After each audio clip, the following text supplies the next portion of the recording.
Assalamualaikum warahmatullahi wabarakatuh. Alhamdulillah wassalatu ala rasulillah wala haula wala quwata illa billah amma ba'du.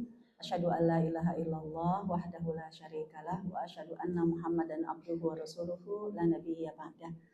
Allahumma salli ala Muhammad wa ala ali Muhammad fil alamin innaka Hamidum Majid. Tidak ada kata yang paling pantas yang keluar dari lisan kita di pagi hari ini kecuali rasa syukur kita kepada Allah Subhanahu wa taala. Ya, dengan kita bersama-sama mengucapkan lafaz hamdalah. Alhamdulillah. Dan berharap kita duduk dalam majelis ini bisa jadi ibu-ibu semua perlu pengorbanan dan perjuangan ya, dari rumah sampai ke majelis Nurul Qalbi ya, dalam masjid kita Nurul Qalbi. Dan kita berharap dengan duduknya kita, pengorbanan kita hari ini menjadi wujud rasa syukur kita kepada Allah Subhanahu wa taala.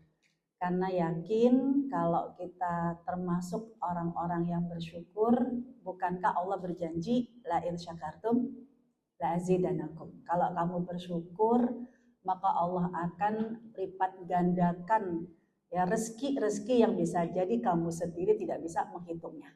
Yang moga-moga Allah ridho, maka Allah akan bukakan pintu-pintu langit keberkahan, kesuksesan dan kelapangan serta kelancaran buat kita semua. Ya amin ya rabbal alamin. Masjid ini bernama Nurul Qalbi, masya Allah, yang menjadi cahaya hati kita. Dan hari ini pun dari hati kita yang paling dalam kita akan mengucapkan salam kepada Rasulullah Sallallahu Alaihi Wasallam. Allahumma salli wa sallim wa barik alaihi. Walaupun kita tidak pernah bertemu dengan Rasulullah SAW, tapi di masjid ini, di cahaya Nurul Qalbi ini, kita bersalawat sebagai wujud rasa cinta kita kepada Rasulullah SAW. Semoga kelak nanti Rasulullah yang tidak pernah bertemu dengan kita, tidak pernah mengenal kita, tapi dari salawat-salawat kita inilah yang menjadi identitas Rasulullah berkenan mengajak kita untuk berkumpul bersama-sama dengan Rasulullah SAW. Allahumma salli wa sallim wa barik alaihi. Ibu-ibu sekalian yang dirahmati oleh Allah Subhanahu wa taala, hari ini kita sudah memasuki hari-hari di bulan Muharram. Awal tahun 1446 Hijriah. Trennya adalah memang hijrah, kan begitu. Karena di setiap Muharram Rasulullah SAW itulah merubah peradaban Mekah yang minal zulumati, yang penuh dengan kejahiliahan menjadi ila nur, peradaban kota Madinah. Momen Muharram menjadi hijrah tidak hanya momen di zaman Rasulullah SAW. Kan kita juga umatnya Rasul, kita juga kepengen ikut-ikutan tren hijrah. Tapi ternyata Ibunda Aisyah radhiyallahu an menyebutkan yang dimaksud dengan tren hijrah itu bukan lagi dari satu tempat ke tempat yang lain. Apapun yang terjadi ketika kita sudah berada di lingkungan, ya kita harus sabar-sabarkan, ya harus disabar-sabarin.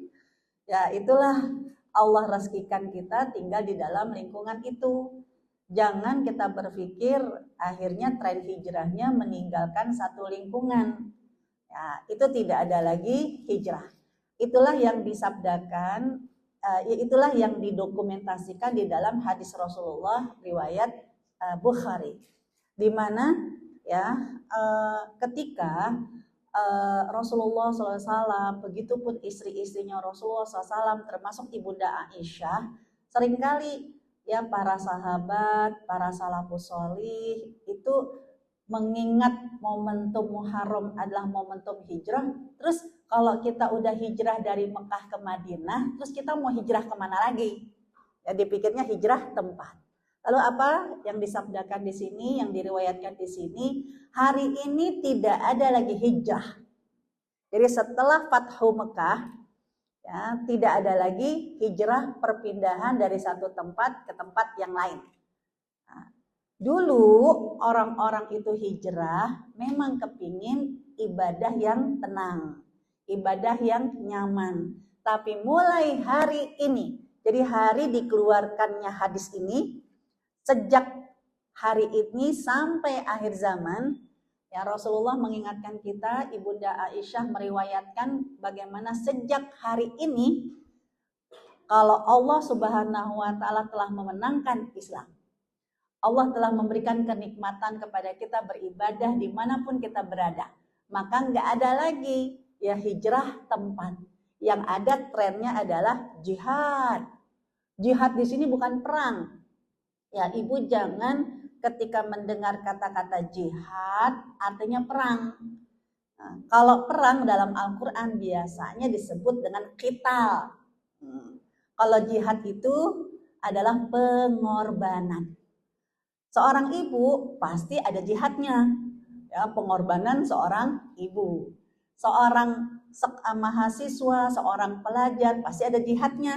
Kan gitu kan? Jihadnya adalah belajar. Jadi hadis ini mengingatkan tren hijrah adalah jihad. Kita selalu melakukan perjuangan.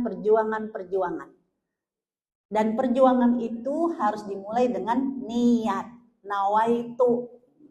Karena banyak juga yang boro-boro mau berjuang. Contoh misalnya, sederhana sih, ya ketika kita memotivasi untuk ayo kita mencari makanan-makanan yang halal, thayyib. Suka tuh ada yang ngomong, ya nyari yang haram aja susah, mau nyari yang halal lagi. Niatnya aja untuk mencari yang halal nggak ada. Bagaimana Allah mudahkan keluarganya mendapatkan rezeki yang halal. Nah di sini berarti Allah menginginkan kepada kita setiap Muharram, setiap awal tahun kita harus mengupgrade dan mengupdate nawaitunya kita, niat kita, niat untuk menjadi lebih baik. Namun nggak cuma niat doang, nanti omdo ngomong doang, harus real, ada aplikasinya. Nah sekarang saya mau tanya, Ibu, insya Allah hari ini kita akan memulai niat yang baru, semangat yang baru, pengorbanan yang baru. Cung tangan, siapa di antara kita yang tahun ini berniat, berazam, kepingin menjadi lebih baik lagi? Alhamdulillah. Cung tangan, siapa yang hari ini nggak sekedar kepingin baca Al-Quran, tapi tahun ini kita akan lebih memahami Al-Quran. Masya Allah. Agar Allah menyaksikan. Cung tangan, siapa yang dari hari ini kepingin banget nanti menjadi tamunya Allah di tanah suci. Masya Allah, ya Rob. Cung tangan, siapa yang hari ini kepingin masuk ke dalam surga nanti kelak di akhirat. Masya Allah. Sekarang cung tangan, siapa yang selalu berdoa kepada Allah, keluarganya dan anak-anaknya tidak akan dimasukkan oleh Allah ke dalam api neraka. Masya Allah, ya Rob. Terakhir, cung tangan siapa hari ini yang tidak punya dosa. Kan gitu kan? Nah, kenapa? Karena maaf, terkadang doa-doa kita, harapan-harapan kita kok sampai hari ini nggak dikabulkan. Bukan karena kita tidak berdoa, bukan karena Allah tidak mengabulkan doa kita. Allah itu maha mengabulkan doa. Ya, tapi kenapa sampai hari ini ya Allah, padahal tahun lalu juga kita udah nawaitu, udah niat, tapi kok sampai hari ini hidup kita kok gak berubah? Kenapa kok ya Allah, anak-anak kita kok masih seperti ini? Bisa jadi bukan karena Allah Subhanahu wa taala tidak mengabulkan doa kita, tapi ada penghalang yang menyebabkan doa-doa itu belum dikabulkan. Dan penghalangnya bisa jadi karena sebab dosa-dosa kita. Contoh ya surat Al-Kahfi. Surat Al-Kahfi itu diturunkan oleh Allah Subhanahu wa taala dengan sebab asbabun nuzulnya Karena Rasulullah Shallallahu Alaihi Wasallam ditanya oleh orang-orang kafir Quraisy, titipannya orang Yahudi, 3 pertanyaan. 3 pertanyaan yang ibaratnya ini menguji kebenaran Rasulullah SAW. Ya, apa 3 pertanyaannya?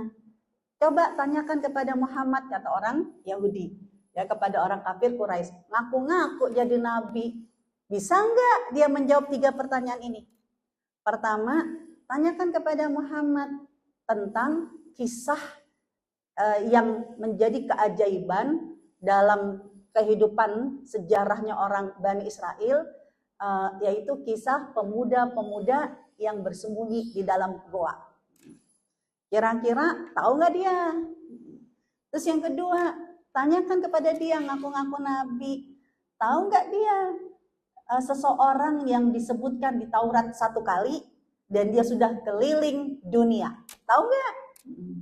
Karena dia berpikir Nabi Muhammad itu bohong, bakalan nggak bisa jawab.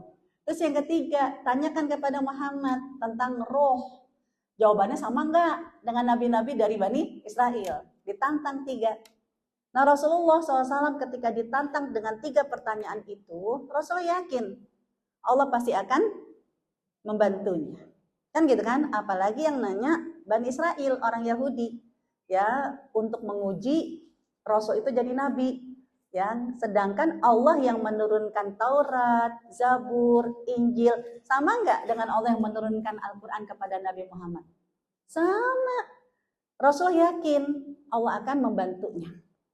Ya, karena Allah tidak akan meninggalkan nabinya. Nah, lalu apa jawaban Rasulullah? Inni fa'ilun dzalika goda. Besok saya jawab. Apakah Rasulullah niat untuk berkata bohong? Ingkar janji? Enggak. Rasul yakin Allah akan membantunya. Tapi apa yang terjadi Ibu? Besoknya berhari-hari Allah nggak turunkan wahyu untuk menjawab pertanyaan itu. Sedih Rasul, ya Allah kenapa sih? Ya, bahkan dihina, dibully, tuh kan? Dia nggak bisa jawab, ngaku-ngaku nabi, nggak bisa jawab. Sedih sekali Rasulullah SAW. Ternyata bukannya Allah tidak menjawab, bukannya malaikat Jibril tidak punya jawaban, udah siap itu jawaban. Surat Al-Kahfi udah siap, tinggal turun.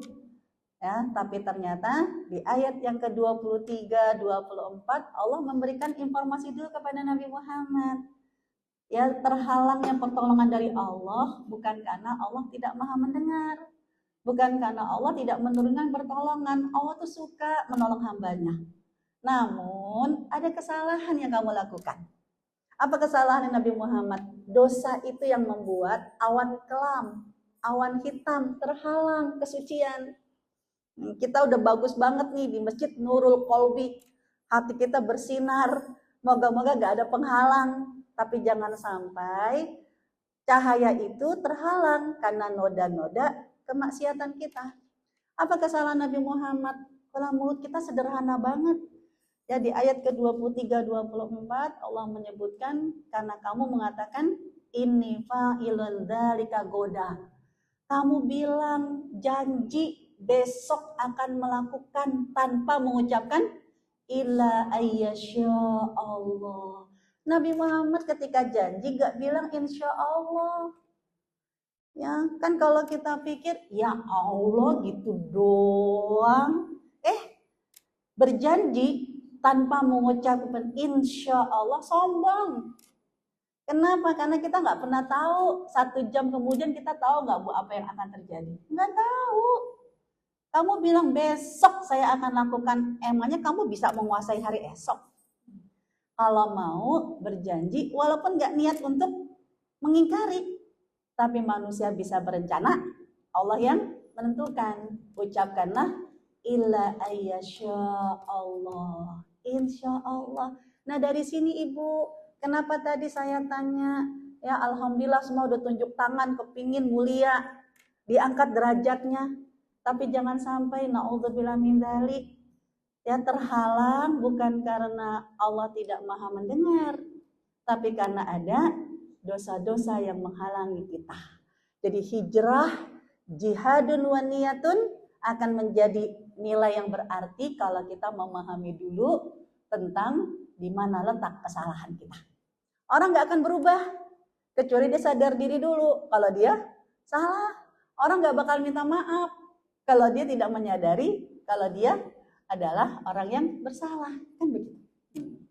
Nah, sehingga ya fenomena keberhasilan hijrah para salafus sholih ketika dimulai dulu, mereka sadar kalau mereka punya dosa, ya punya kesalahan.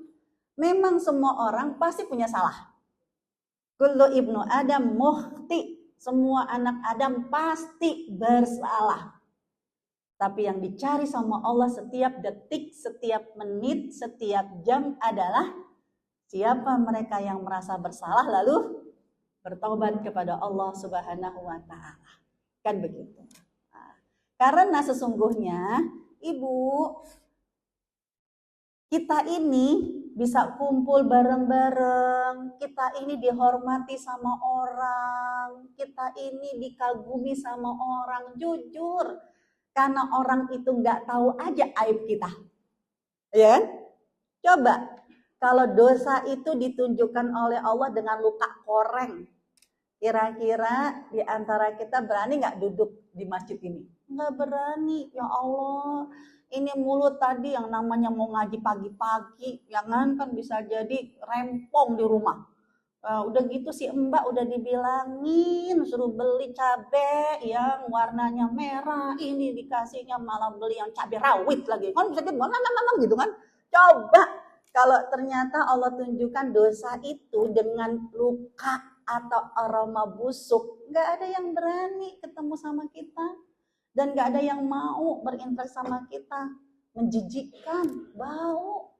Tapi ya Allah, ya kita punya banyak kesalahan, tapi ternyata orang itu masih menghormati kita. Ya, karena Allah telah menutup aib-aib kita. Yang mengancam hidup kita, yang mengancam kesuksesan kita. Bukan orang lain, tapi adalah dosa-dosa kita. Ya, Allah itu sayang sama kita. Kenapa? Karena Allah menutup kesalahan kita. Sehingga orang tetap menyayangi kita, orang pun tetap menghormati kita. Jangan sampai akhirnya kita malah mikirin dosa orang. Ya, emang dia begitu orangnya, emang jangan cuma dia, kamu bagaimana? Kan gitu. Jangan sibuk dengan dosa orang. Karena yang mengancam kemuliaan kita pada hakikatnya dosa kita sendiri, kan gitu. Nah, sekarang berarti bismillah jihadun wa niyatun, kita akan bersungguh-sungguh, kita akan niat benar-benar untuk berubah dengan mengawali kesadaran dosa-dosa kita. Gimana caranya kita bisa sensitif dengan dosa? Kan gitu. Harus latihan. Nah, latihannya ya sensitif dengan sinyal dosa. Ya, pertama ini yang disabdakan oleh Rasulullah SAW kepada seorang sahabat yang bernama An-Nawas. An-Nawas bertanya, ya Rasul, gimana ya saya bisa membedakan mana yang baik, mana yang buruk? Ini perbuatan baik, ini perbuatan buruk. Saya jadi orang baik atau saya belum jadi orang yang baik? Saya masih orang yang buruk. Nah, Rasulullah SAW ternyata menyuruh sahabat ini dimulai dengan sensitif hati kita. Yaitu apa? Albir. Kebaikan itu, kamu itu orang baik ketika terlihat husnul khuluq. Kamu orang yang berakhlak mulia. Di hadis lain Ibu, ya, sahabat juga bertanya, ya Rasulullah, terus apakah saya sudah jadi orang baik atau belum? Ternyata apa kata Rasulullah? Kalau kamu kepingin tahu kamu itu udah jadi orang baik atau belum, berakhlak baik atau berakhlak buruk, ya kamu harus bertanya kepada tetangga-tetangga kamu. Idza sami tahum, kalau kamu dengar tetangga kamu bilang apa? Qad ahsanta, kamu telah berbuat baik. maka kamu orang baik. Tapi kalau ida sami tahum, kalau kamu dengar tetangga kamu bilang qad asakta, kamu telah berbuat buruk, maka kamu bukan orang baik. Nah sekarang ibu, tetangga yang paling dekat dengan kita siapa? Siapa bu tetangga yang paling dekat yang ketemunya dia lagi? Nah, keluarga, tetangga seranjang, berarti tanya suami, tetangga teman ya sebelah kamar, ya kan anak, ya tetangga beda lantai, ya kan bisa jadi, ya kan tetangga. Nah, ibu kalau ditanya enaknya jawabnya esai panjang atau multi choice pilihan ganda. Ibu pilih mana kalau ditanya? Multi choice kan? Sama, nanti nanya suami, nanya anak, mantu, cucu, mbak, jangan esai. Kalau esai mereka susah jawabnya, mati gaya. Ya, kasih jawabannya multi choice. Yang 4 pilihannya kalau ABCD ya atau ABC 3 pilihan itu semuanya zikir. Ya, jadi pilihannya apapun yang mereka pilih zikir, tapi akan menunjukkan siapa kita. Tanya sama suami, menurut bapak, ibu adalah orang yang seperti apa? Istri yang seperti apa? Pilih pak, A, subhanallah walhamdulillah, zikir gak? Zikir. B, astaghfirullah, zikir gak? Zikir. Ya kan? C, naudzubillah, zikir gak? Zikir. Ya, mau 3 apa 4? Kalau 4 jangan sampai ya innalillah. Tapi zikir gak? Zikir. Nah, tanya kira-kira Bapak pilih yang mana? Subhanallah walhamdulillah atau astaghfirullah? Boleh nggak pilih 2? Kalau ibu di awal bulan subhanallah walhamdulillah. Tapi kalau udah di tengah bulan, astagfirullah. Ya, atau yang C, ya, naudzubillah. Berarti ada yang gak beres. Ya, kepingin jadi penghuni surga. Ya orang yang suka menyakiti orang lain, mulutnya lemes, mulutnya ember, mulutnya suka nyakitin orang, kalau di dunia ini kira-kira kita kepengen lagi nggak bu ketemu sama dia di surga? Pengen nggak bu? Nah, masa di surga kita sabar lagi? Kan gitu kan? Berarti tanda orang yang mereka yang ada di sekitarnya aja tidak bisa memberikan kesaksian kalau dia orang baik. Bagaimana nanti tempat yang baik mau menerima dia? Gitu. Nah ini ya Rasulullah mengingatkan bahwa sensitif terhadap sinyal dosa, mampukah kamu ya melakukan berbuat akhlak mulia. Dan jangan sok pede kita udah jadi wanita yang solihah, jangan tanya dulu ya kepada orang-orang yang ada di sekitar kita. Ya, karena itulah yang menjadi barometer penilaian siapa kita. Nah, kemudian apalagi? Al-ism katanya Rasulullah, yang namanya dosa akan ada sensitif di hati kamu. Apa itu? Allah akan direct ngasih sinyal kalau itu adalah perbuatan yang tidak baik, maka Allah akan memberikan sinyal maha kafi nafsik. Ngeganjel, kayaknya nggak enak. Ya, kita mungkin habis ngomong sesuatu ya di tukang sayur misalnya kan, ketemu sama tetangga. Lalu ya pulang ke rumah kok kayaknya nggak enak. Tadi aku salah ngomong nggak ya? Tandanya apa? Allah tuh sayang sama kita. Allah telah membuka hati kita. Maha kafi nafsik, sesuatu yang mengganjal di hati kamu, sesuatu yang menggelisahkan kamu, tandanya Allah ngasih sinyal itu perbuatan yang potensi dosa. Ya. Dan engkau tidak suka wakarihta ayyatoli'a alaihin nas. Kamu nggak suka kalau orang lain tahu. Ya, kita tutup-tutupin, tandanya itu perbuatan yang salah. Nah, jadi sinyal itu Allah berikan nurul qalbi dari cahaya hati kita, karena direct langsung Allah yang berikan sinyal. Ada lagi ya, respon ketika seorang itu sensitif dengan dosa. Hatinya akan Allah fa'alhamaha fujuraha wa taqwaha. Allah kasih ilham. Jadi Ibu, kalau Nabi Muhammad, para nabi komunikasinya berupa wahyu. Ya kan? Nah, sedangkan kita ketika Allah ingin memberikan dan membimbing kita tidak pakai wahyu karena kita bukan nabi. Tapi pakai apa? Ilham. Dan ilham itu langsung komunikasi antara Allah dengan kita melalui hati. Fa'alhamaha fujuraha wa taqwaha. Nah, gimana caranya Allah memberikan komunikasi kepada hati-hati kita? Nah, inilah yang diinformasikan oleh Rasulullah ketika Wabisah bertanya kepada Rasul. Hampir sama, ya Rasulullah, ya kayak apa sih itu kebajikan dan kayak apa sih itu perbuatan dosa? Lalu Rasulullah mengatakan apa? Istafta qalbak.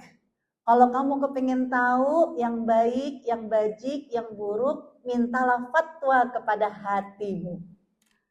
Jadi setiap kita diberi potensi hati kita itu menjadi mampu memberikan fatwa.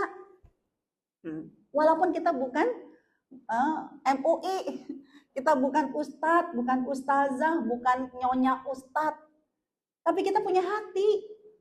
Masa sih Allah hanya berkomunikasi sama mereka yang berstatus ustadz sama ustazah aja?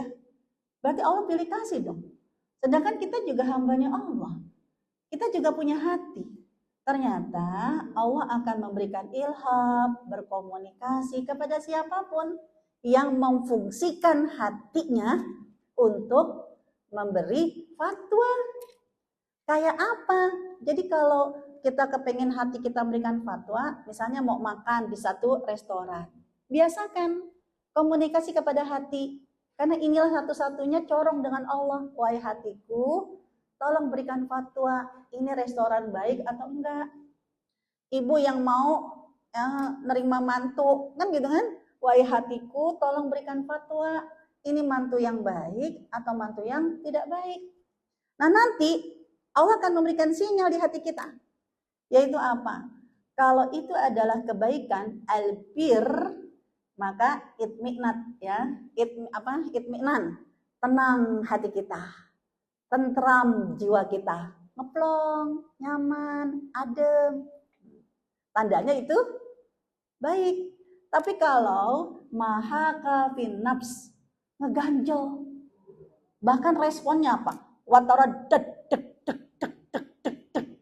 tandanya apa? Hati kamu mendapatkan sinyal dari Allah. Jangan, waspadalah, itu sesuatu yang tidak baik. Nah, hati yang seperti ini, hati yang loadingnya sama Allah nggak pakai lola, paketnya lancar, yaitu hati yang jernih. Kayak apa hati yang jernih? Nah, sekarang hati yang jernih bukan hati yang konslet. Sekarang ya Allah akan berikan fatwa kepada kita melalui hati kita ketika memang hati kita sudah siap untuk menerima fatwa. Karena hati kita jernih, bening. Walaupun ada dosa, langsung kita bersihkan. Mereka yang sensitif dengan dosa, bukan mereka yang konslet hatinya. Contoh, sekarang saya mau tanya, untuk sekedar mengevaluasi kira-kira hati kita bersih atau konslet. Karena saya pernah Ibu ya ketika di kelas ya, saya hanya memberikan satu soal, nggak pakai untuk nilai kok, hanya latihan aja. Saya panggil satu mahasiswa saya, Fulan, kamu maju ke depan, tulis ya untuk latihan. Saya panggil satu kali, boro-boro Bu, dia jawab, nengok juga enggak. 2 kali, 3 kali.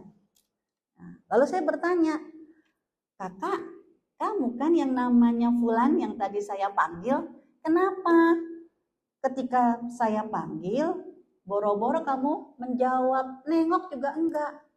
Tahu nggak Bu, saya dibalikin dengan hadis ini. Kan ibu yang nyuruh saya, mintalah fatwa kepada hatimu. Bu, ibu panggil nama saya, langsung tuk, tuk, tuk, tuk. Ya kan? Panggil yang kedua, kenapa?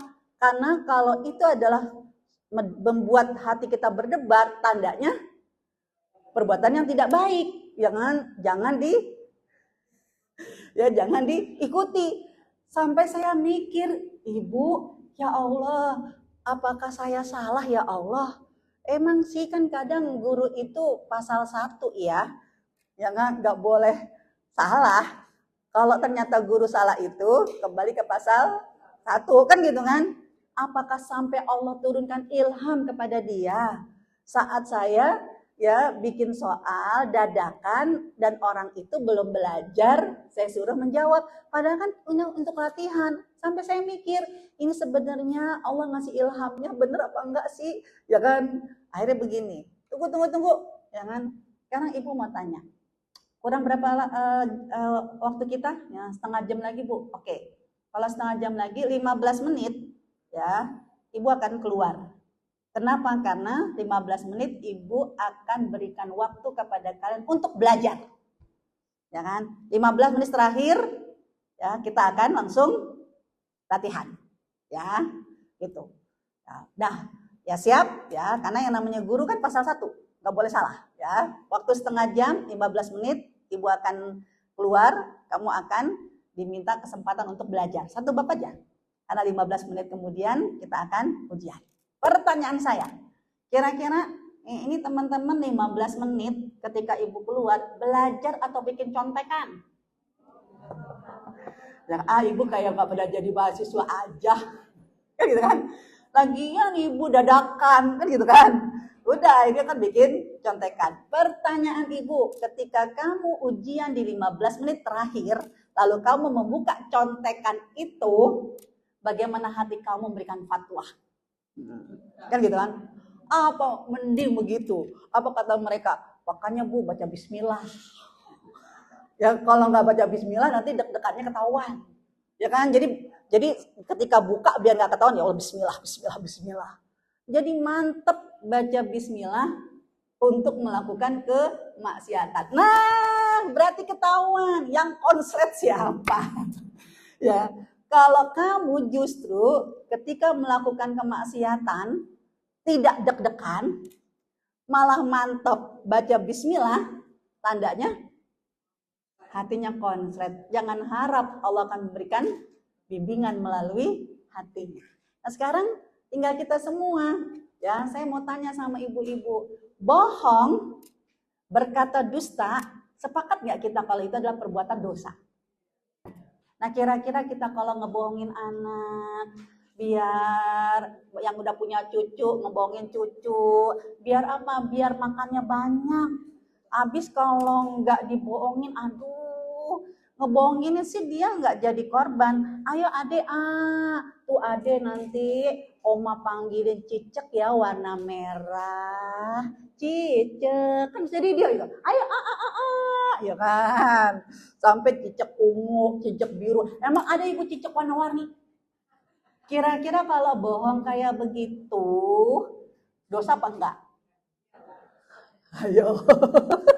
Ya kan? Kalau memang itu adalah dosa, hati kita gimana ketika berbohong walaupun dengan anak kecil? Kan begitu. Nah, artinya Allah memberikan sinyal kepada kita. Ya, pantas doa itu tak terkabulkan.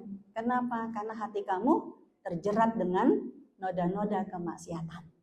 Ya, maka hari ini kita akan mencoba untuk membersihkan, menyadari bahwa ya Allah, modal pertama hijrah dari dosa adalah membuat hati kita sensitif. Ngebohongin suami, bohong atau dosa? Apa? Dosa atau enggak dosa, Bu? Ya dosa. Habis gimana ya kalau nggak dibohongin bapaknya suka pelit. Akhirnya kompak deh sama anak. Dah nanti kalau minta anggaran buat nanti sekolah jangan dimintain segitu, bapakmu bakal ngasih segitu, lalu nanti kamu buat beli oleh-oleh bagaimana? Ya kan, masa minta sama mama, kan kamu mau wisata tur, kan bisa jadi dari sekolah kan nggak ada anggaran untuk oleh-oleh, sedangkan mamanya banyak banget titipan, ya kan?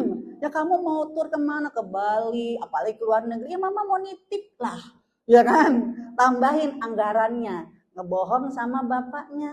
Kan bisa jadi begitu bapaknya sudah mulai mendekat, anaknya deg-degan tuh, mama, ntar ketahuan nggak mah? Diam makanya. Kalau kamu kayak begitu ya ketahuan, udah bismillah aja. Wah, mantap. Tandanya hatinya konslet, kan gitu kan. Nah, hari ini kita akan mempersiapkan hati-hati kita agar selalu jernih. Nah, karena kita diminta oleh para sahabat, oleh para salafus soleh, kamu jangan lihat besar kecilnya sebuah kesalahan. Alah, ya cuma ngebohongin dikit, kita juga minta maaf. Jangan lihat besar kecilnya kemaksiatan, tapi lihatlah siapa yang menyuruh kita tidak boleh berkata dusta. Itu Allah, kan gitu. Jadi lihatlah dengan siapa kita berdusta, ya, berdosa. Nah sekarang kalau kita sudah menyadari, ya Allah, kita akan bersihkan nih hati kita agar sensitif, ya, berhadapan dengan sesuatu yang baik, kita tenang. Ya jangan sampai disuruh jadi MC, aduh maaf ibu, aku kalau jadi MC gempa bumi, bergetar, kan katanya begitu, ya daripada deg-degan nanti jadi bubar, mendingan nggak usah deh. Berbuat baik malah deg-degan, ya kan? Padahal berbuat maksiat yang harusnya berdebar, ya kan? Ya, deg-degan itu kan karena ala bisa, karena biasa. Nah, kalau kita sudah sensitif dengan hati kita, ayo sekarang kita akan melanjutkan dengan kalimat istighfar, kan gitu kan? Ibu-ibu sekalian yang dirahmati oleh Allah Subhanahu Wa Taala, banyak istighfar para nabi. Ternyata istighfar itu yang terbaik bukan kapan dibacanya. Istighfar itu yang terbaik bukan berapa banyak dia membacanya, tapi asal usul istighfar itu menjadi Allah sukai tergantung i'tiraf, pengakuan dosa. Ya. Kapan dia merasa bersalah, lalu saat itu dia beristighfar, maka istighfar ini yang akan Allah suka dan merubah kemaksiatan-kemaksiatan, kehinaan-kehinaan menjadi kebaikan-kebaikan. Nah, contoh adalah Nabi Nuh. Nabi Nuh, ya, dia pernah melakukan kesalahan kepada Allah, yaitu ketika air bah akan menenggelamkan anaknya. Nabi Nuh kan minta kepada anaknya untuk naik ke perahu, tapi anaknya mau gak, Bu? Gak mau. Di depan mata ayahnya, anaknya pun akhirnya menjadi korban, ya, tsunami, ya, meninggal, ya, dengan kondisi kekafiran. Pada saat itulah dalam surat Hud, surat 11, Nabi Nuh bernegosiasi kepada Allah, minta kepada Allah agar Allah mengampuni anaknya, kan gitu kan? Langsung ditegur sama Allah, ya Nuha innahu laisa min ahlik. Ya Nuh, dia itu bukan keluargamu. Jangan sekali-kali kamu minta sesuatu yang kamu tidak punya ilmu. Artinya apa? Ya, Nabi Nuh ditegur sama Allah. Dia meminta ampun, memaksa Allah mengampuni orang hamba yang tidak mau mengaku kepada Allah, yang gak beriman kepada Allah. Kan gitu. Ibu disakiti sama orang, boro-boro orang itu minta maaf sama kita, tapi ternyata orang lain yang nyuruh, udah maafin aja. Kira-kira gimana, Bu?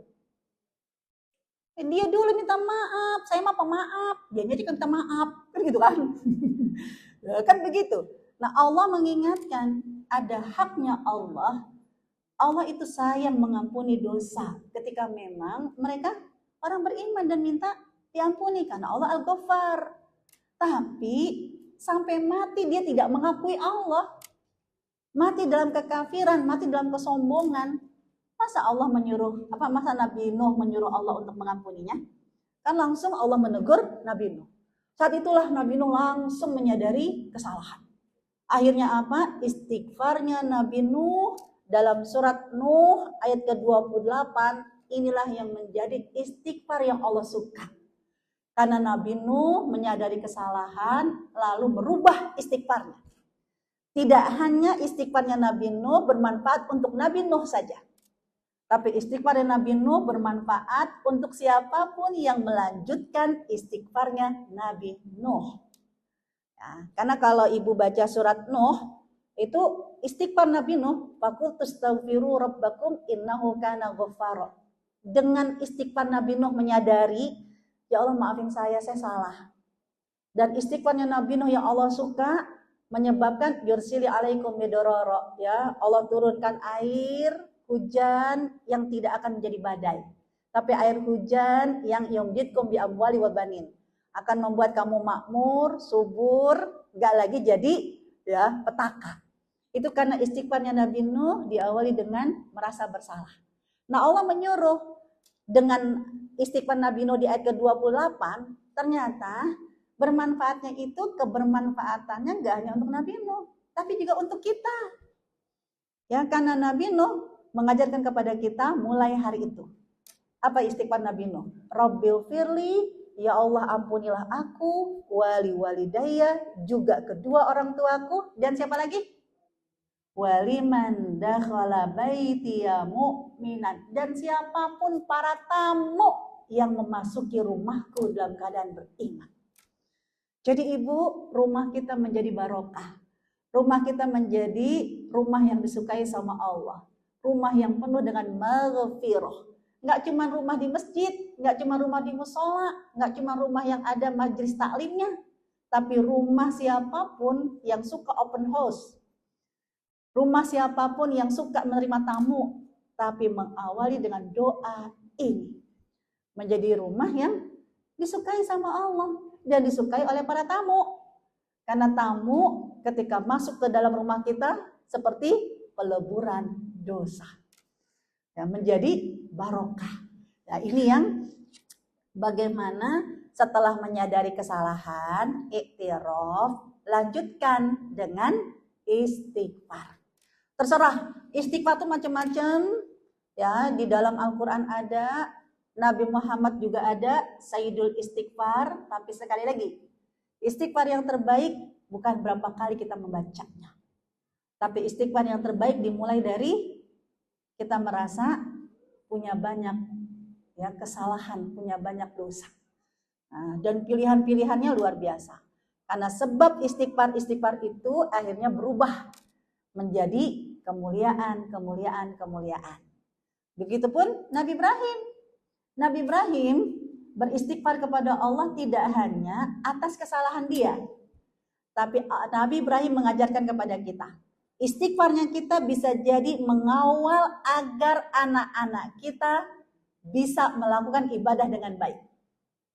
Karena bisa jadi, ibu kayak hari ini kita bisa sholat, itu karena barokahnya istighfar Nabi Ibrahim.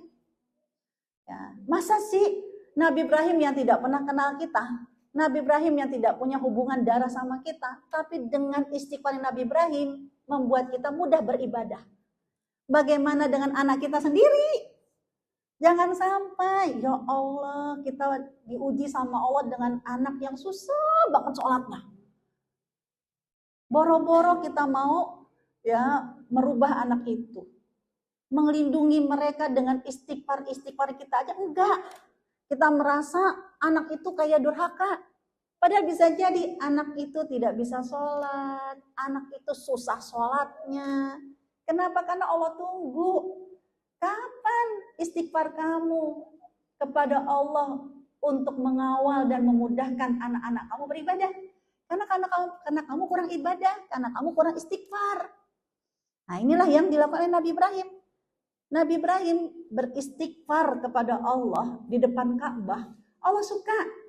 Karena sebab istighfar Nabi Ibrahim, ya, orang-orang itu dimudahkan oleh Allah beribadah. Hal yang sama juga Ibu. Ketika kita beristighfar, kita berharap, ya Allah, istighfar kita ini agar nanti anak cucu keturunan kita semua dimudahkan dalam beribadah. Jangan sampai dosa-dosa saya menghalangi mereka untuk mendapatkan rahmat-Mu. Kesalahan-kesalahan kita yang membuat mereka itu jauh dari rahmat-Mu. Nah, ini istighfarnya Nabi Ibrahim dalam surat Ibrahim ayat 40 sampai 41. Ya, surat 14. Yaitu apa? Ya benar ya, 40 sampai 41. Rabbil firli, mohon maaf doanya dulu. Rabbi ja'alni muqimas shalah.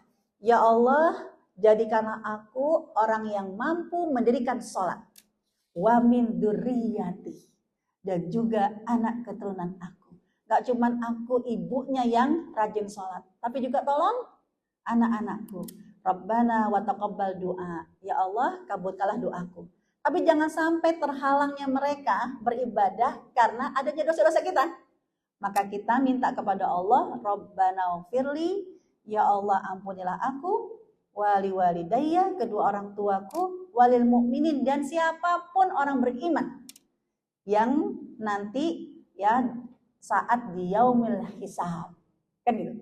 Ini salah satu dari istighfarnya Nabi Ibrahim yang disukai oleh Allah Subhanahu wa taala. Nah, kemudian berarti mulai hari ini ayo setelah hati kita ya kita perbaiki sensitifnya, kita memilih lapas-lapas istighfar. Setelah itu apa lagi yang harus kita lakukan? Kan gitu kan? Rasulullah SAW pernah mengingatkan kepada kita, kalau kamu telah melakukan satu kesalahan, cara memperbaikinya tidak hanya dengan istighfar, tapi cara memperbaikinya dengan ittabi sayyi'atal hasanata tamhuha. Iringi satu kesalahan dengan kebaikan. Maka kebaikan itu akan menghapus satu kesalahan. Berarti ayo hari ini kita akan berlomba-lomba melakukan amal-amal kebaikan. Contohnya macam-macam, ya kan? Hijrah prioritas. Ini yang disabdakan oleh Rasulullah SAW. Hijrah yang paling utama, ya. Apa kata Rasul? Engkau jauhi apa yang telah dibenci oleh Tuhan. Untuk menjauhkan sesuatu yang Allah benci, itu harus ada niat dan pengorbanan. Jangan sampai kayak orang-orang di sana, boro-boro mau nyari yang halal, yang haram aja susah. Niat untuk yang mencari halal aja enggak. Bagaimana Allah mudahkan nanti dia membawa nafkah untuk keluarganya, rezeki yang halal, kan gitu. Jadi engkau jauhi sesuatu yang dibenci oleh Allah. Ya, ada hijrah al-hadir dan hijrah al-badi. Al-badi artinya engkau selalu taat jika diperintahkan. Ya, jadi ketika Allah memanggil kita mulai hari ini, hayya 'alas shalah. Berarti panggilan sholat. Gak ada mulut kita, ya Allah, baru banget belonjor, udah azan aja, ya kan? Baru kepengen merem. Nah, enggak. Ya, itu mah dulu. Itu masa lalu, tidak dengan hari ini. Ya, hayya 'alas shalah. Ya, kita akan langsung merespon waktunya absen, dipanggil oleh Allah Subhanahu wa taala. Kan begitu. Karena beratnya ujian dan pahala itu ya tergantung dari beratnya pengorbanan kita. Nah, sekarang ayo, semua pasti punya dosa. Tapi kita kepingin dosa-dosa kita tidak menjadi penghalang kita untuk masuk ke dalam surga. Kita ingin merubah dosa-dosa kita menjadi jalan surga. Karena dosa ketika kita merasa bersalah, kita akan menghujani dengan kebaikan. Ya, contohnya, ayo mulai hari ini sensitif dan gemar beristighfar. Salah satu ciri orang yang beruntung Ciri orang yang baik adalah ya gemar beristighfar, minta ampun sama Allah, juga minta maaf sama orang. Orang yang sombong, yang tidak bisa minta maaf sama orang lain. Dan orang yang sombong tidak bisa meminta ampun kepada Allah. Bilangnya sih istighfar, astagfirullahalazim. Kamu kok begitu banget sih? Coba kalau model-model istighfar kayak gitu, berarti istighfarnya ngaku dia yang salah atau istighfarin dosa orang. Ya Allah tuh orang kayak begitu banget ya, astagfirullah, gitu kan? Jadi astagfirullahnya bukan menyadari bahwa kita salah, gitu kan? Kan bisa jadi dia melakukan seperti itu apa? Karena kesalahan kita. Ya, udahlah, maafkan. Kenapa? Karena Allah saja Maha Pemaaf. Coba kalau Allah tidak maafkan kita, kayak apa rupa kita? Bagaimana orang mau berinteraksi sama kita? Padahal apa? Kita punya banyak salah loh sama Allah. Tapi Allah Maha Pemaaf. Begitupun gemar minta maaf, gemar memaafkan adalah ciri orang yang baik. Habis gimana Ustazah? Kagak berubah-berubah ya Allah Ustazah. Ya kan? Kita baru tahu ternyata suami kayak begitu Ustazah. Kan begitu Ibu. Ibu-ibu ketika ngaji ya bisa jadi makin galau hatinya. Karena makin tahu mana suami ideal, mana suami kenyataan, kan gitu kan. Dulu mah waktu nggak ngaji, kita mah bapak setia aja udah alhamdulillah. Bapak sholat subuh aja udah alhamdulillah, walaupun subuhnya jam 6 udah alhamdulillah. Dulu sebelum ngaji. Begitu udah ngaji, kan kita baru tahu bagaimana anak kita bisa sholat subuh di masjid. Ternyata kata Ustaz, kasih dulu contoh bapaknya. Kita kepengen banget anak kita menghafal Al-Quran. Gimana anak kita bisa hafal Quran? Bapaknya aja kagak bisa baca Quran. Kan gitu kan? Jadi galau kan Bu? Ya Allah, antara suami ideal dengan suami realita. Sedangkan suami-suami ketika istrinya berubah menjadi ya komunitas hijabers, suami makin seneng. Kenapa? Alhamdulillah bini gue sekarang alim. Jangan, dulu mah dia kalau ditanya dicari, lagi di sono kongko di sono. Sekarang mah ya nih lihat. Makanya kalau ngaji kan kadang-kadang ibu-ibu tuh minta foto. Saya bilang kemarin udah foto, sekarang foto lagi. Ustazah, laporan. Kan gitu kan? Nih Yayang, hari ini aku ngaji di sini. Suaminya adem, alhamdulillah, bini gue ngaji, kan gitu kan? Suami tenang. Jangan sampai ketika kita semakin tahu kekurangan suami, sok kita merasa sudah beda visi dan misi. Ya udah, maafkan. Semakin kamu tahu kekurangan suami kamu, berarti apa? Allah percaya kepada kamu. Kamu orang baik. Kamu akan memaafkan. Memaafkan sampai kapan Ustazah? Disuruh ngaji, alasan ada aja deh.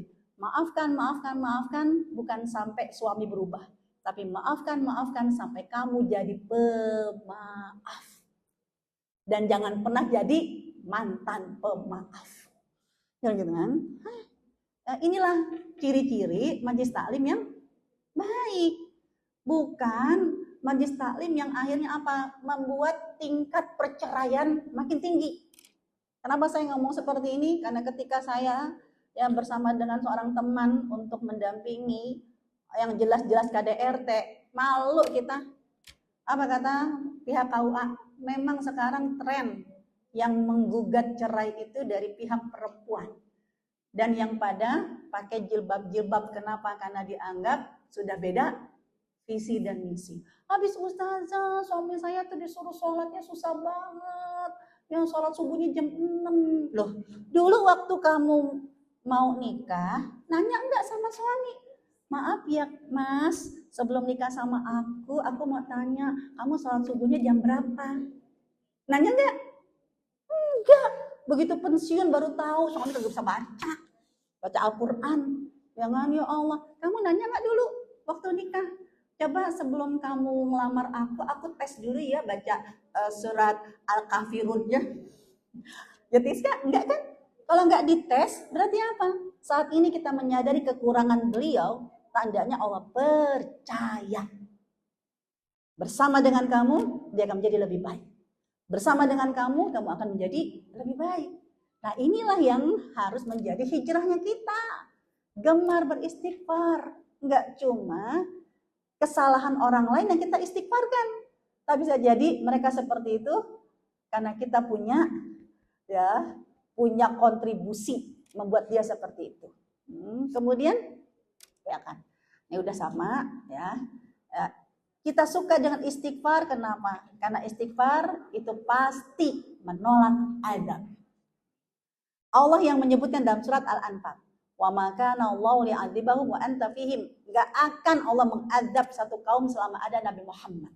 Wa ma kana Allahu mu'adzibahum, dan Allah enggak akan menjadi pengazab selama kalian wahum yastaghfirun, selama kalian masih beristighfar kepada Allah Subhanahu wa taala. Nah, berikutnya apa? Ayo selalu sigap mencari ridho Allah. Orang yang mencari ridho Allah nggak akan pernah kecewa, Ibu. Contoh, Ibu yang masih suka masak.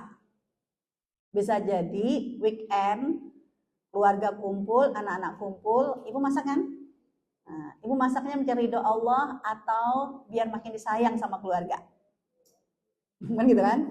Nah, itu akan terlihat tuh ketika udah capek-capek masak dengan penuh pengorbanan, akhirnya apa? Pak datang nggak ada yang mau makan. Aku bosen makanan Oma. Aku kepinginnya makanan Mbak. Nggak mau omanya, nggak mau sama mamahnya, maunya pemakanan pembantu. Kalau kita dalam rangka mencari doa Allah, kita nggak akan pernah kecewa. Kenapa? Allah tidak akan pernah mengecewakan kita. Tapi kalau kita melakukan sesuatu agar orang lain melakukan ini, agar orang lain melakukan itu, kita akan banyak kecewanya. Ya Allah, kamu tuh nggak menghargai banget deh. Padahal Oma tuh dari pagi tuh udah nyari barang biar masakannya itu kamu datang itu semuanya udah beres, ternyata nggak dimakan. Ya udah biarin tuh, kasih aja tuh pembantu, kasih aja tuh satpam, marah-marah kan? Ya, tapi kalau kita mencari ridha Allah, ya Allah, yang penting Allah ridho ya. Tadi kan aku sudah berjihad, jihadku di dapur, sampai keringetan, maka keringet ini akan menjadi ya penggugur dosa. Yang penting Allah ridho ya Allah ya. Tambah lagi ya Allah, hasilnya apa? Aku harus sabar ya Allah. Nggak dimakan ya Allah, sabar. Allah ridho ya, kan Allah bersama dengan orang yang sabar. Kita tidak akan mampu menjadi orang yang seperti itu kecuali hati kita harus sering dibisikkan untuk selalu mantap hatinya. Pertanyaan saya, Ibu, siapa sih yang paling sering didengar oleh hati kita? Suara siapa yang paling sering didengar oleh hati kita? Suara siapa, Bu? Diri sendiri, makanya sering ngoceh untuk hati kita. Ya kan? Kan kadang begitu, ya Allah kesel banget, udah. Ya kan, ya kita kan sama-sama perempuan. Kayaknya kita udah berusaha menjadi istri yang baik, tapi ternyata ya begitu deh. Ya, hati kita jangan sampai galau. Siapa yang paling sering didengar oleh hati kita? Mulut kita sendiri. Udah yuk, wahai hatiku, terima kasih ya. Hari ini kamu sudah belajar ridho. Wahai hatiku, terima kasih ya. Hari ini kamu udah belajar sabar. Kenapa? Kan kita mencari Allah. Allah nggak akan pernah meninggalkan kita kok. Allah nggak pernah lupa sama kita kok. Ya Allah yang dulu dicari oleh Nabi Ibrahim, dicari oleh Ibunda Hajar, sampai akhirnya Allah yang memberikan air Zam-Zam, sama kok dengan Allah yang lagi kita cari. Nah itu hati kita yang harus ya selalu mendoktrin, ya mulut kita yang harus selalu mendoktrin hati kita. Karena kalau orang lain yang komentar belum tentu kita nerima. Makanya mah ikhlas, diam lepas, nggak ngerasain, ya kan? Tapi kalau mulut kita yang mendoktrin hati kita akan lebih tegar, kan gitu. Nah, selanjutnya adalah, ayo mulai hari ini tidak hanya amalan hati, amalan perasaan, juga real. Kira-kira amal unggulan apa sih yang ingin kita lakukan? Wa man taba wa amila shalihah.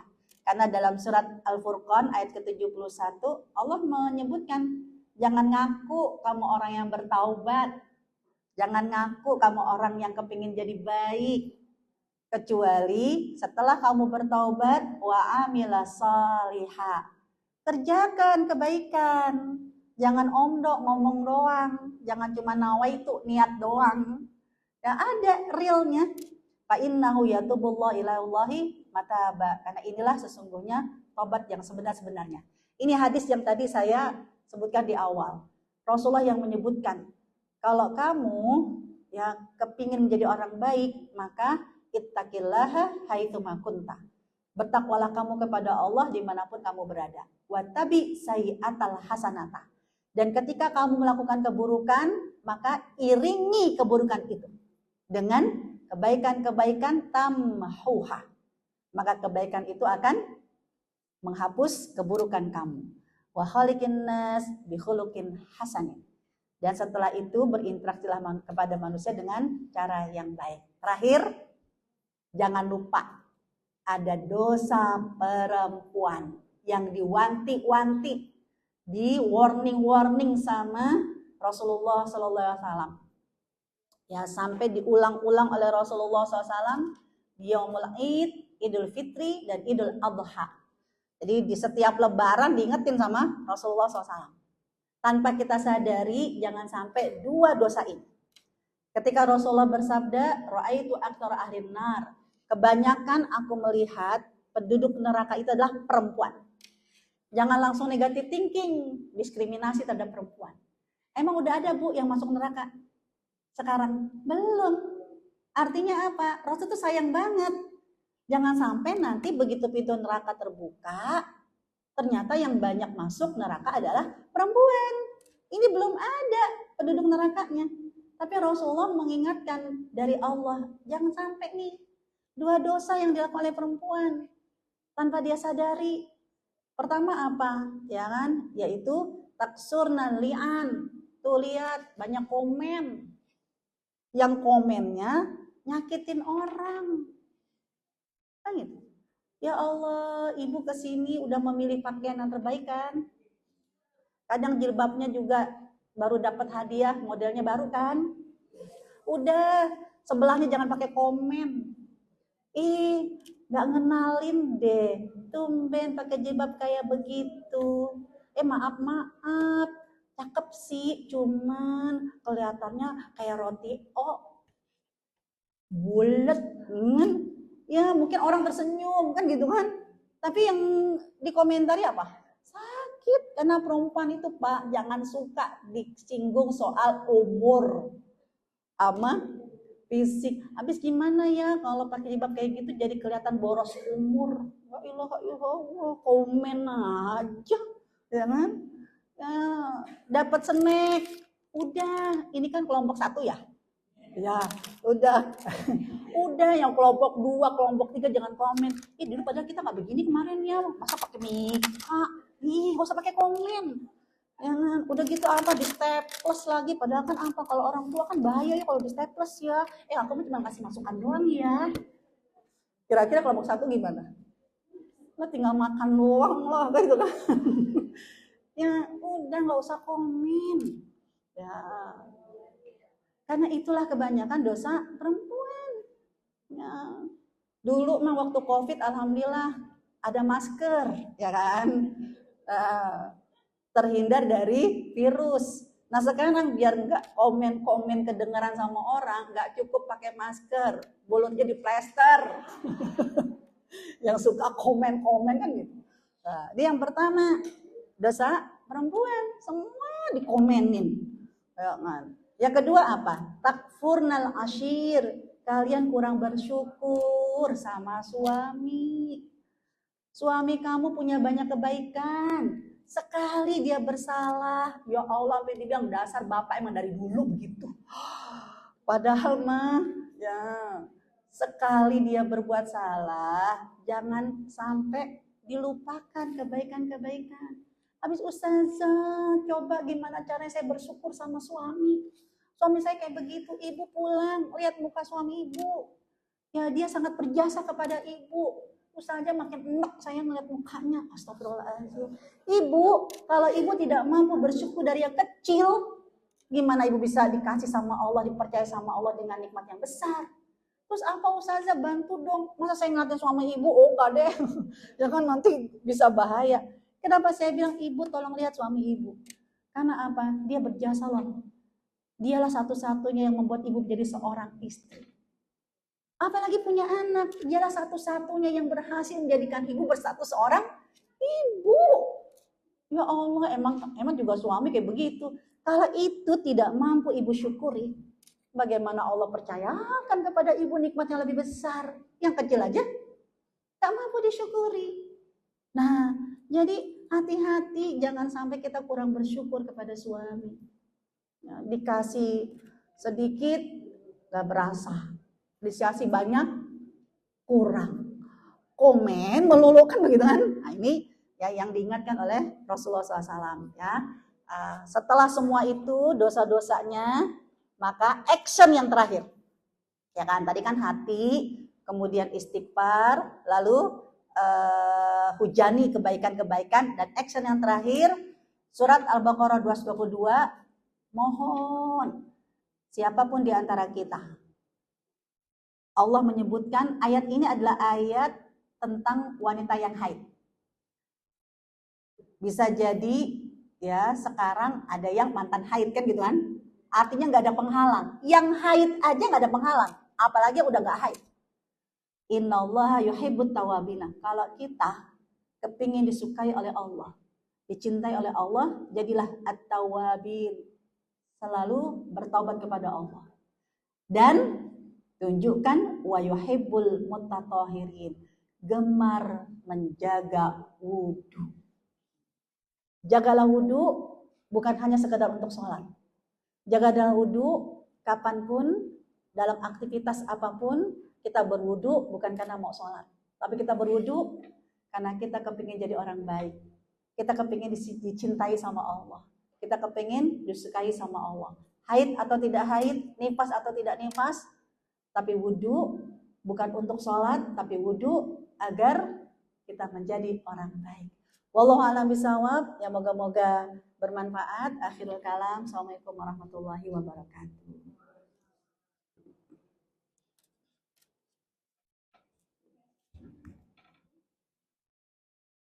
Ada sesi boleh jawab ya.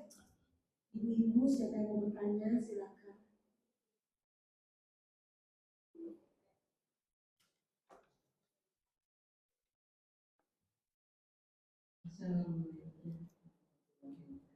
Waalaikumsalam warahmatullahi wabarakatuh.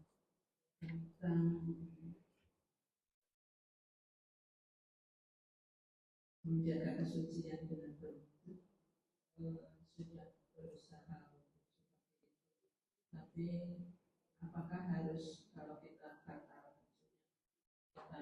berani terus segera berwudhu, atau sekedar kalau BAB atau buang air kecil berwudhu, atau kalau setiap saat buang angin kita harus berwudhu, tidak masih berikut.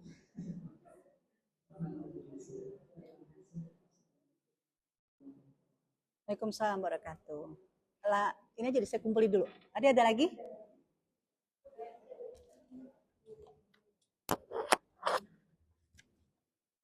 Assalamualaikum Ustazah. Waalaikumsalam warahmatullahi wabarakatuh. Tadi saya menangkap yang Ustazah sampaikan mengenai ilham dari Allah kepada Ustazah. Itu berarti kita mendengar kata hati ya Ustazah. Kalau kita dia.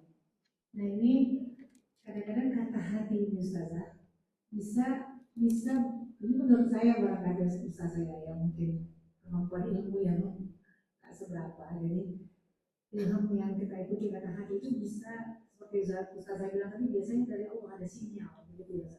Tapi apakah tak mungkin sinyal dan juga datangnya dari syaitan? Sinyal yang datang dari syaitan itu kan bisa jadi seperti suuzon, berburuk sangka, was-was kita. Was-was itu kan seperti yang dalam surah An-Nas atau Al-Falaq itu misalnya. Was-was itu syaitan itu selalu memberikan was-was kepada kita untuk menjebak kita kepada dosa. Jadi prasangka itu kan bagian daripada dosa sebenarnya. Jadi kalau kita tadi ilham itu sebenarnya dari Allah apa?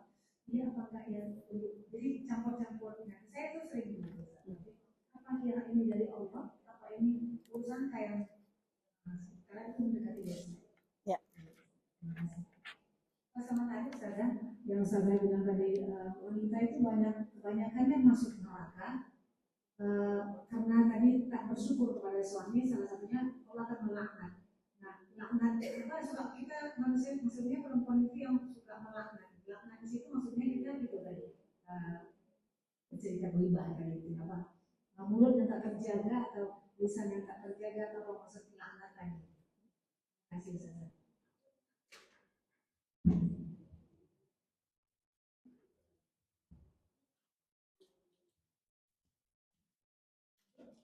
Masih ada lagi? Ada? Gak ada? Alhamdulillah. Oh, satu lagi. Kita udah berniat banget udah naik berniat banget tapi yang namanya juga iman ya kadang-kadang tiba-tiba kita menghadapi sesuatu kekecewaan terus kayak males lagi lah. Maksudnya ketika kita udah berhijrah tapi terus kita mengulangi kesalahan seperti itu tuh gimana ya Ustaz? Apakah itu tetap namanya hijrah atau artinya kita belum berhijrah? Ya, jazakumullah khair. Ada 4 pertanyaan. Wudhu untuk sholat berbeda dengan wudhu untuk melakukan aktivitas karena mencintai agar dicintai oleh Allah Subhanahu wa taala. Bedanya di mana? Berkaitan dengan sah atau tidak sahnya amal. Kan gitu. Sehingga ketika memang kita ini udah wudhu, mau musafir lah, mau berangkat atau mau masak gitu kan. Udah nih mau masak kan wudhu dulu. Itu kan menjadi berkah makanan kita. Ya Allah, baru motong bawang udah tut misalnya. Pertanyaan saya, apakah akhirnya membatalkan masakan kita? Enggak. Ya, artinya dilanjutkan silahkan, mau diulang wudhu pun enggak masalah. Kan begitu kan? Beda dengan wudhunya untuk sholat. Ya, baru 2 rakaat, ya Allah udah batal. Ya, mau tidak mau harus mengulang wudhu. Jadi gitu Bu. Nah, artinya ini menjadi pilihan, mau kita ulangi, pasti pengorbanan itu akan berbuah kebaikan, kan gitu kan. Nggak diulangi pun tidak menyebabkan akhirnya makanan kita jadi busuk. Ibadah kita di dapur jadi tertolak, ya enggak, ya kan? Beda dengan sholat, kan gitu. Kemudian yang kedua, Masya Allah, ilham bedakan dengan was-was. Karena Al-Quran memang membedakan. Kalau untuk fa'alhamaha, ilham itu minallah, itu dari Allah. Tapi ya al-wiswas minasyaitan. Sedangkan bisikan dari hati dengan bahasa waswas, wiswas itu ada dari syaitan. Kenapa? Karena nanti objek sensitifnya itu akan berbeda, rangsangannya berbeda. Kalau ilham dia akan terlihat tercermin ketika sesuatu yang kita berdebar, kita nggak nyaman, itu dari Allah. Ketika memang syaratnya kita adalah orang yang pantas mendapatkan ilham. Yaitu tadi hati kita nggak konslet. Contoh, kita lagi duduk di angkutan umum. Ternyata apa? Kok hatiku nggak nyaman ya sama orang ini? Kayak gitu kan? Ya, kita jangan langsung aduh ini kan nggak boleh suuzon. Kalau memang kita adalah orang yang selalu menjaga hati. Ya, ketika hati kita merasa tidak nyaman, ya bisa jadi bukan karena dia orang yang tidak baik, tapi ada orang yang bisa jadi nggak nyaman ngeliat kita duduk sama dia, kan gitu kan? Nah, contoh misalnya, ya kan, ibu di kendaraan umum atau ibu numpang misalnya, ternyata bersebelah dengan lawan jenis, kan gitu kan? Ada kalanya, aduh. Kok nggak enak banget ya, Ya bukan berarti ya Allah suzon banget kan bapak ini nggak mikirin apa sama kita, dia nggak victor sama kita. Bukan berarti karena rasa tidak nyaman kita ini dia adalah orang yang ingin berbuat jahat sama kita. Tapi bisa jadi ketidaknyamanan kita sensitif dari Allah. Kenapa? Ada orang lain yang melihat kita, mereka potensi juga nggak nyaman, ya menjaga nama baik kita. Kok dia mau sih duduk bersebelahan, kan gitu kan? Nah, itu ya jadi antara ilham dengan waswas, memang itu bahasa Al-Quran. Kalau ilham dari Allah dengan sensitif yang berbeda dan ditujukan juga dengan orang yang siap mendapatkan ilham. Tapi kalau waswas itu siapapun, orang baik-baik aja itu akan dihembuskan waswas. Ketika apa? Ya ketika dia nyaman berbuat salah. Kan gitu kan? Ya seperti atau dia menjadi ragu-ragu terhadap sebuah kebaikan. Was-was yang pertama kali itu kan terjadi ketika kepada Nabi Adam. Nabi Adam udah yakin gak akan mendekati pohon ini karena dari Allah larangannya. Udah yakin kan? Tapi akhirnya jadi ragu. Ya, gara-gara apa? Gara-gara fawaswasa minasyaiton. Ya, fawaswasa syaitanu lahuma. Setan memberikan bisikan. Ya, bisikannya apa? Bahwa itu kan larangan cuman hanya gara-gara biar kamu gak jadi malaikat. Padahal udah jelas-jelas itu sebuah larangan, tapi ternyata kita jadi ragu-ragu ya terhadap larangan itu. Nah, ini tandanya tuh dari setan. Di was-was itu pasti dari setan dan dia akan terjadi kepada orang yang baik dan kepada orang yang tidak baik. Orang baik tetap akan didekati oleh setan dengan was-was agar dia tergoda, tidak lagi berjadi baik. Kan gitu. Ini untuk was-was. Nah, jadi bedakan dengan suuzon. Karena kalau suuzon itu nggak ada angin, nggak ada hujan. Ya, kita memang ya udah punya pola pikir nggak baik aja sama dia. Tapi ketika hati kita nggak nyaman, hati kita merasa kok kayaknya ada yang salah ya. Nah, prasangka-prasangka ini kan nggak semuanya jadi buruk. Ya, prasangka sebagian adalah dosa, tapi bukan berarti semuanya dosa. Maka ketika kita merasa nggak nyaman dengan sesuatu, Allah menyuruh kita untuk tabayun, cari. Contoh Bu, saya pernah, bapak mertua saya itu baca sebuah buku Islam. Tapi setiap saya ngelihat buku itu, saya nggak merasa nyaman. Ya, aduh, ada apa ya dengan buku ini, ya kan? Kok saya nggak merasa nyaman? Akhirnya apa? Selembar, 2 lembar saya cari. Apa ya karena saya berusaha ya Allah biar belajar untuk selalu sensitif kan gitu. Kalau isyarat udah nggak nyaman bukan berarti kita akhirnya suuzon. Saya harus mencari bukti kenapa kok saya nggak nyaman dengan buku ini, nggak nyaman dengan rumah makan ini, nggak nyaman dengan orang ini. Harus cari bukti. Oh baru deh di lembaran-lembaran terakhir pantesan ya hati saya nggak nyaman dengan buku ini karena salah satunya adalah menyebutkan Ali radhiyallahu an, yaitu tidak dengan gelar Ali, RA, tapi dengan AS, alaihis salam. Berarti kan memposisikan sebagai nabi, kan gitu kan? Ini salah satunya. Jadi suuzon ketika memang hati kita sudah belajar sensitif, lalu nggak nyaman, kita harus pertajam dengan ada apa, isyarat apa yang Allah berikan kepada saya. Begitu Bu. Nah, kemudian yang berikutnya laknat di sini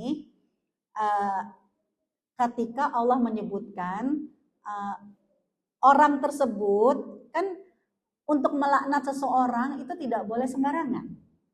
Al-Quran banyak melaknat seseorang ketika memang jelas perbuatannya terlaknat kan gitu.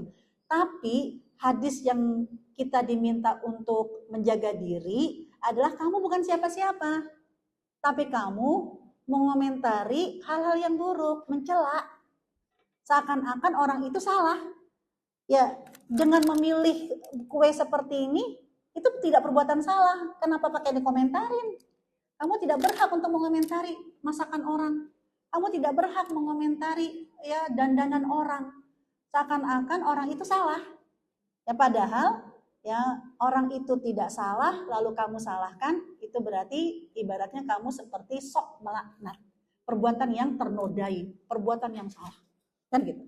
Jadi objeknya adalah perempuan-perempuan yang dia tanpa ilmu, ya hanya dengan perasaan, komentarnya itu seperti menjas seseorang itu salah, ya berdasarkan penilaiannya, maka disebut melaknat.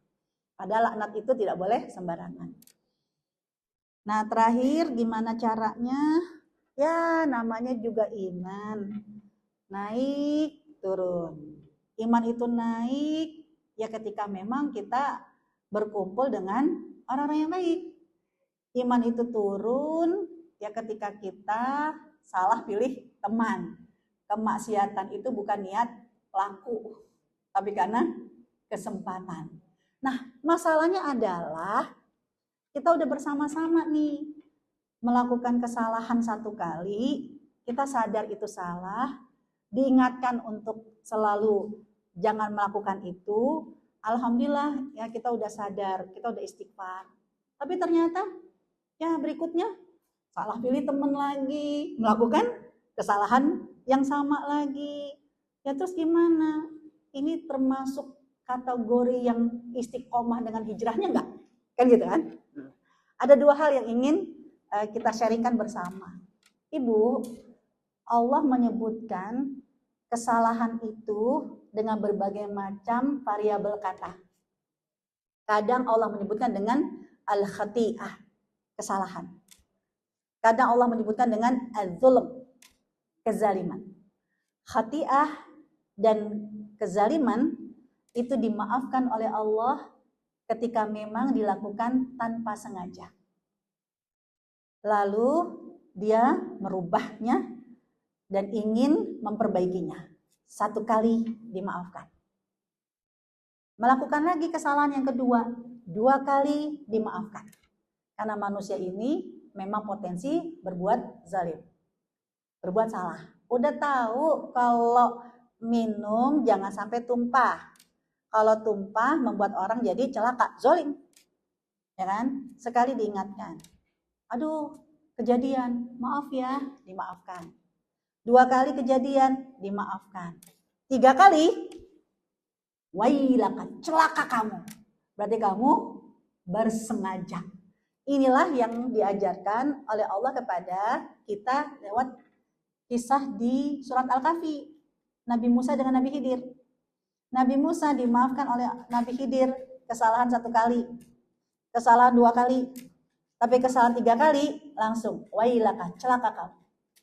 Kayak gitu. Nah, jadi ketika kita manusia, ya Allah, padahal udah tahu salah, tapi gimana ya? Kadang nggak niat, habis sih. Ya namanya juga ya manusia itu lupa, nggak ada yang ngingetin sih, kan gitu kan? Ya kan? Ketika hijrah, kita tidak bisa sendirian.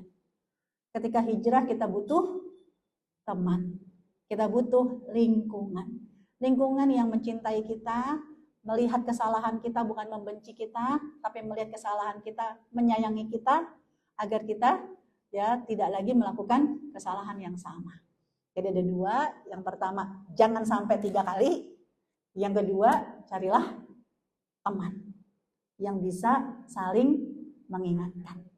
Ya, itulah proses hijrah. Memang semuanya harus ada tahapannya, harus ada prosesnya.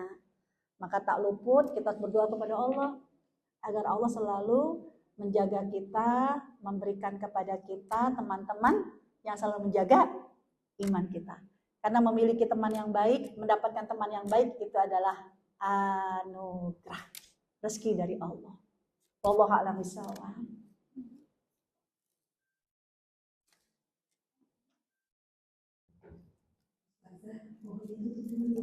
Oh ya. Ya mari Ibu sekalian yang dirahmati oleh Allah, kita sadar kita punya banyak salahnya, kita punya banyak dosanya. Moga-moga hari ini Allah mengampuni dosa-dosa kita.